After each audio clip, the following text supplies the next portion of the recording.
What kind of unbreakable will, forged in the cruelest fires of childhood abandonment and betrayal, could transform the simple denial of food into the most terrifying weapon of conquest the medieval world had ever witnessed? What kind of mind could calculate exactly how many weeks a proud city's granaries would last? How many days until its people boiled their own leather shoes for soup? And how many more until they turned in desperation to the bodies of their own dead? That mind belonged to Genghis Khan, born Temujin around 1162 in the rugged Khenti Mountains of Mongolia, a boy who would rise from outcast orphan to universal ruler, creator of the largest contiguous land empire in human history. Picture the vast windswept Mongolian steppe, endless grass under an enormous sky, where survival meant constant movement, where every clan fought every other for grazing land, horses, and women. Temujin's father, Yasuge, a chieftain of the Borjigin clan, was a fierce warrior who kidnapped his young wife Hyun from another tribe on her wedding day, a common but violent custom. When Temujin was just 8 or 9 years old, Yasuge was poisoned by rival Tatars during a feast. The clan, seeing weakness, abandoned the widow and her children on the steppe.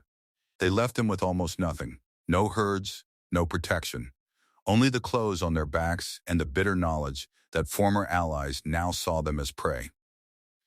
Those early years were a living hell. The family foraged for roots, berries, wild onions, and small animals. They fished in frozen rivers. Temujin and his brothers fought over scraps. When his older half-brother Bader tried to dominate the food supply, the young Temujin and his full brother Kasar ambushed and killed him, an act that haunted Temujin but taught him a ruthless lesson. Mercy to rivals inside your own family could mean death for all. Later in life, he would reflect that those starving years made him strong, that hunger itself became a teacher. Abandoned by his tribe, captured and enslaved briefly by enemies who put a wooden collar on his neck, Temujin escaped, rebuilt alliances, and began the long climb to power. He married Berte, his childhood betrothed, only to see her kidnapped by the Merkit tribe, an outrage he avenged by destroying them with help from childhood friend Jamuka and powerful Kariat chieftain Togrul. Those alliances fractured over time. Temujin learned the hard way that loyalty was fragile. He turned on Jamuka, on Togrul, on every rival who stood in his path. By 1206, at a great Kurultai assembly on the banks of the Onon River, the Mongol tribes proclaimed him Genghis Khan, universal ruler.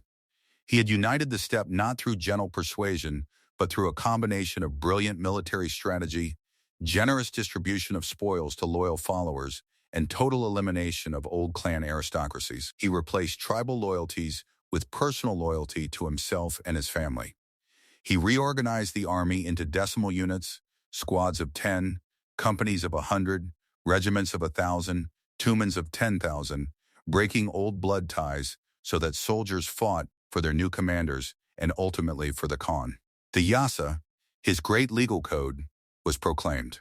It demanded absolute obedience, rewarded merit regardless of birth, outlawed theft among Mongols, protected women from abduction within the empire, and regulated every aspect of camp life. But against outsiders, the Yassa allowed, even encouraged, total war. No mercy for those who resisted. Artisans and skilled workers spared for the empire's benefit. Everyone else, soldiers, civilians, nobles, became tools, rewards, or warnings. With the steppe united, Genghis turned his gaze outward. First the Jin dynasty in northern China, then the Tangut kingdom of western Xia. But the campaign that would showcase his most terrifying tactics began in 1219 against the wealthy, arrogant Khwarezmian Empire, which stretched from the Caspian Sea to the Indus River. The spark was an insult that could not be forgiven. A rich Mongol trade caravan, hundreds of merchants and camels loaded with goods, was seized in the border city of Otrar by Governor Inalshuk, a relative of Shah Muhammad II. The merchants were killed, the goods stolen. When Genghis sent envoys demanding justice, the Shah executed them, an unforgivable violation of steppe diplomatic custom. Blood demanded blood on a scale the world had never seen. The invasion began with meticulous planning. Genghis divided his forces. He himself led the main army towards Samarkand. His sons Jochi, Chagatai, and Gede headed for Gurganj. General Hebe and Subutai swept through other regions. But the first major target was Otrar itself. The siege lasted 5 long months. The Mongols surrounded the city completely, cutting off every supply route. Inside, food dwindled. Defenders rationed tightly at first, then boiled leather, then ate horses, then rats. When the city finally fell through betrayal from within, Genghis ordered Inalchuk captured alive. He had molten silver poured into the governor's eyes and ears, a poetic, agonizing revenge for the greed that started the war. The population was divided, artisans sent east to Mongolia to build siege engines, young women and children given to soldiers as slaves, the rest massacred. Next came Bukhara, the center of learning of the Islamic world. The city surrendered quickly after a short blockade, hoping for mercy. Genghis entered the Great Friday Mosque on horseback and addressed the terrified crowd. Genghis entered the Great Friday Mosque on horseback and addressed the terrified crowd. For high-ranking enemies, death came with special ritual cruelty designed to avoid shedding noble blood, a Mongol taboo that considered spilling blue blood spiritually polluting.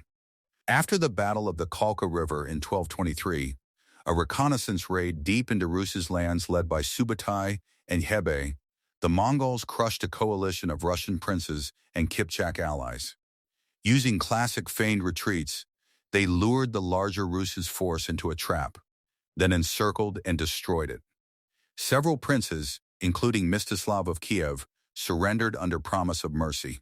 The Mongols accepted, then betrayed them. The princes were laid face down on the ground. A large wooden platform was built directly over their bodies.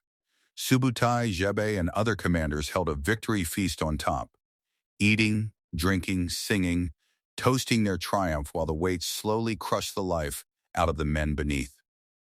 Russian chronicles and Persian accounts agree on the horror: ribs cracking, lungs collapsing, slow suffocation without a drop of blood spilled. It was humiliation as much as execution. Princes reduced to floorboards for a Mongol banquet. Their dignity, their rank, their legacy, all ground into the dirt. Treason within the empire, or among governors who submitted then rebelled, brought another signature punishment, tied to the tail of a horse and dragged to death. Hands bound, sometimes limbs deliberately dislocated to prevent any struggle, the condemned was roped to a galloping mount and pulled across rough steppe, rocks, or city streets.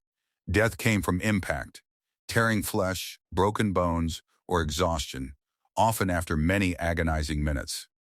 The mutilated body was then displayed at city gates or crossroads as a public warning. The Yassa demanded total loyalty. Betrayal threatened the fragile unity of the vast, multi-ethnic empire. Such public, prolonged suffering reinforced that no one, not even a governor or defector, could challenge the Khan and survive.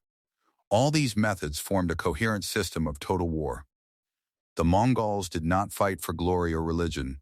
They fought for submission. Surrender early, and some mercy was possible. Resist and face annihilation. Psychological warfare was as important as arrows. Rumors of massacres, pyramids of skulls, and starving cities eating their dead traveled ahead of the army faster than scouts. Cities surrendered without a fight. The terror created a multiplier effect. One army could conquer regions many times its size. Yet the empire was not built on cruelty alone. Once a region submitted, Genghis imposed order. The Yassa brought security to trade routes. The Pax Mongolica that followed under his successors allowed merchants, ideas, technologies, and religions to flow freely from China to Europe for the first time in centuries. Paper money, gunpowder, printing, and pasta spread westward. But the human cost was staggering. Historians estimate 20 to 40 million dead across the conquests, from direct killing, starvation, disease, and the collapse of agriculture. Entire civilizations were gutted. Khorasan never fully recovered. Baghdad would fall later to Hulagu in 1258 with similar horrors. Genghis Khan died in 1227 during the campaign against Western Sia, possibly from injury, illness, or old age. His body was returned to Mongolia in secret. Legends say anyone who saw the funeral procession was killed to keep the burial place hidden. His empire was divided among his sons, but the methods he perfected lived on. Successors used starvation sieges, human shields, mass enslavement, and ritual executions across China, Persia, Russia, Hungary, and beyond. Looking back, we see a man shaped by abandonment who created a system that abandoned mercy. A leader who survived starvation as a child who later weaponized starvation against millions. A conqueror who turned captured people into living shields, sexual spoils, and crushed floorboards. The Mongol Empire lasted in various forms for centuries, but its founder's legacy is forever tied to both unparalleled achievement and unparalleled suffering.